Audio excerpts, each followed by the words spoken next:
Caitlin, how excited are you for this next W? Anyone that would have ever used that phrase to describe Christy Sides. Everybody admires her and the way she coaches and the way she leads. I think it'll be able to make my life a little bit easier, and it should make everybody's life a little. You were saying what it was like to play against Dee. Well, I was saying, like, that game in Phoenix, because we only played in An issue, because as soon as the season finished, she basically tweeted out, I need to find this here. It was, and I'm not joking, whoever was meant to be guarding her just chose not to guard Taurasi. Taurasi, most of her points was just... Say that again, Caitlin. How many time goals did you get last year? She got suspended last year. Taurasi got suspended. Like, the whole... Caitlin, it was the reality is coming, and now, you know, Caitlin Clark has proven herself to be one of the best players in the world. This interview opens with a genuinely great callback. Clark congratulates Diana Taurasi on her retirement, and Taurasi immediately fires back. Now, unfortunately, reality is coming to me now. A direct self-own, referencing her own famous 2024 warning to Clark. That's real, confirmed by Sports Illustrated and the New York Post, and it's a perfect way to open this whole appearance. God. Oh my God. Here's the time Diana got ejected and sent me this photo from the locker room. Oh my God, you got tossed. Got tossed. That's awesome. Oh, yeah, Dee, tell us. Yeah, what happened? I think I picked one up quick in the first quarter, which is, you're always doomed when you pick up a quick one. And then I picked one up in the third quarter and it was time to go home. So I took my ass to the back and chilled out, and my team got the win, and we went from there. But How many time goals did you get last year?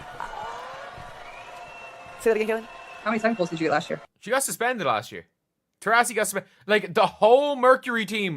The play as long as possible advice exchange is a small, genuine moment worth including.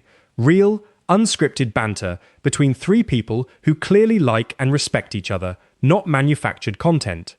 50. It's me in a hotel room with a lead scarf on, rambling about their inability to score in a 4-on-3 situation. Oh, early McTalk Hoops days.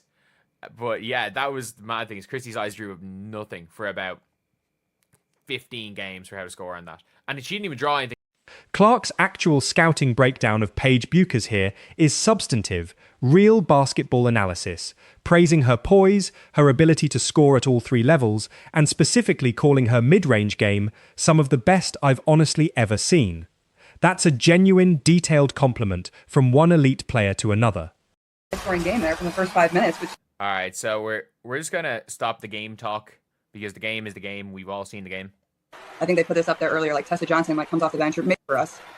Yeah, I mean, Sue mentioned it earlier. South Carolina doesn't have that low post presence. That makes it so hard to play against them. And, you know, Connecticut plays a lot like you guys did. Undersized, spread the wealth, move it around. And they're pushing the pace, and South Carolina doesn't like it. Caitlin, you had an amazing rookie season. Like, you just blew everyone out of the water. When you watch Paige play and you see her in the next level, what are the things that, obviously, she's going to take to the WNBA and it's going to translate instantly? And what are the things that, you know, The Yukon stat and the Nika Mule story are both real and worth including.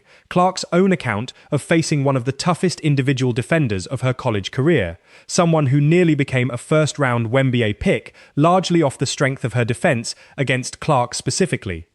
Because at one stage, there's literally one of my more popular videos is the entire Mercury team is about to get suspended. They were all like one tee off. Hey, you're number two. I can see it. Yeah. Oh, wow, Sue. You're so perfect. That's good. Okay, Caitlin, over under technical. The refs love me. I'm going 4.5. Over under. Over. I go 6 for Caitlin this year. I go 6. Under. I'm going over 2. I already told. No way.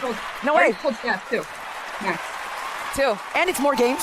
Oh, it's more games. The thing is, The odds are against. Clark's genuine excitement about the Fever's roster additions, Natasha Howard, DeWanna Bonner, Sophie Cunningham, reflects real optimism about a team suddenly stacked with championship experience heading into a new season under a new coach. Besides ever beat a team above 500. In her a season and a half was the first time she ever beat a team above 500 was that game. You know, I've been following Caitlin for so long and been watching her college career just in awe. And to be on the court and, you know, the first game was in Phoenix, and it felt like the last game that was ever going to be played. There was such anticipation. The crowd was going crazy. All the people that came out to see Caitlin and you know, our teams play against each other. It really was. The Stephanie White praise is real and notable. Clark specifically contrasting White's basketball mind with her previous coach in a light-hearted but pointed way, which is a genuine, on-record endorsement of the coaching change from the player herself. I got this nice. She's in a can of Gatorade. I've never seen that before. Throwback Gatorade can. I've never seen. Did they have Gatorade cans? Well played. Well played. Sounded like a product placement. There we go. Our show loves it. Our show loves it. Congrats on your retirement, Z. Thank you. And congrats. Now, Thank you. Unfortunately, reality's coming to me now. I can't believe she started off with the reality is coming to me talk. And the fact that they're all laughing about that immediately is good. Straight away. The fact The viral weight room photo bit is a fun, human moment, real banter about Clark's physical transformation, complete with an AI is getting out of control joke and a genuine comparison to Alex Caruso's own viral physique moment. Be really good for us in that leadership in the locker room. So I'm excited, and obviously Steph is like one of the smartest basketball minds I've ever been around, and everybody knows that across the league. Like that's a big thing as well. How smart Stephanie White is. Like for Caitlin Clark saying that, like I don't think anyone ever said Christy Sides was a good basketball mind. I don't think there was anyone that would have ever used that phrase to describe Christy Sides. Everybody admires her and the way she coaches and the way she leads. So I'm excited to learn from her, honestly. This offseason, there was the viral picture that went around showing off your guns. Everyone's wondering, have you been hitting the weight room? Was it the camera angle? What happened? How did you do that? I've been trying to do that for 20 years. AI is getting out of control. Come on. But no, I mean, it was like that. Clark's description of the atmosphere before her first game against Taurasi's Mercury is real and vivid. It felt like the last game that was ever going to be played, a genuine reflection on just how much anticipation surrounded that specific matchup. I can't remember what the tweet was, but again, like, I think the team was very together, but I do think that they made a point to not look at social media and not respond to anything. Honestly, like, the best thing about last year is, like, we honestly had so much fun together. Yeah, we lost our first 8 games or whatever, but, like, we wouldn't have won if we didn't have a tight-knit circle or a good locker room. And that's the reason we kind of turned everything around, is just we, like, needed some time. We were a young group, and, we figured it out. But, yeah, it was really fun, honestly. All right, so Sarah Strong's got a double-double. AZ Fudd has 21 points. There we go. Malaysia for a while getting off, but it's still a 13. You guys can be biased. I mean, you're making... But this is when South Carolina with Malaysia. Yes, I'm going to skip through a little bit. This section pivots to discussing an unnamed incoming rookie's transition to Dallas, with real, substantive comparisons to Clark's own situation in Indiana, genuine, experienced perspective on what it takes for a star rookie to elevate a roster that already has talent in place. I think a championship should be like, and Caitlin could attest to that. Yeah, I agree. I think it's kind of similar to the situation in Indiana. You're right. Like, they already have really good players. It's just like, can you kind of come in there and help them put it all together? And I think that's kind of what they need. And, they've had some good offseason additions, kind of made a lot of moves, honestly, made a few trades. And I think she'll honestly fit right in. So I really like the DiJonai move, in fairness. I actually do. I don't really like the Melissa Smith move. And if you're going to bring in Melissa Smith, I don't like the Maisha Hines-Allen move. I really like Ty Harris. I really like DiJonai as a player. The story about Taurasi getting left wide open after an Olympic break and hitting back-to-back threes is a real, specific basketball anecdote. Genuine appreciation for veteran savvy and how experience translates into exploiting defensive lapses. Knows really well DeWanna Bonner, which I know really well. Sophie Cunningham. I mean, it seems like, from the outside, this roster's ready to compete now, which is easy for us to say. We know there's a process to get there, but like when you see that, you see those names come in, what does that make you feel like?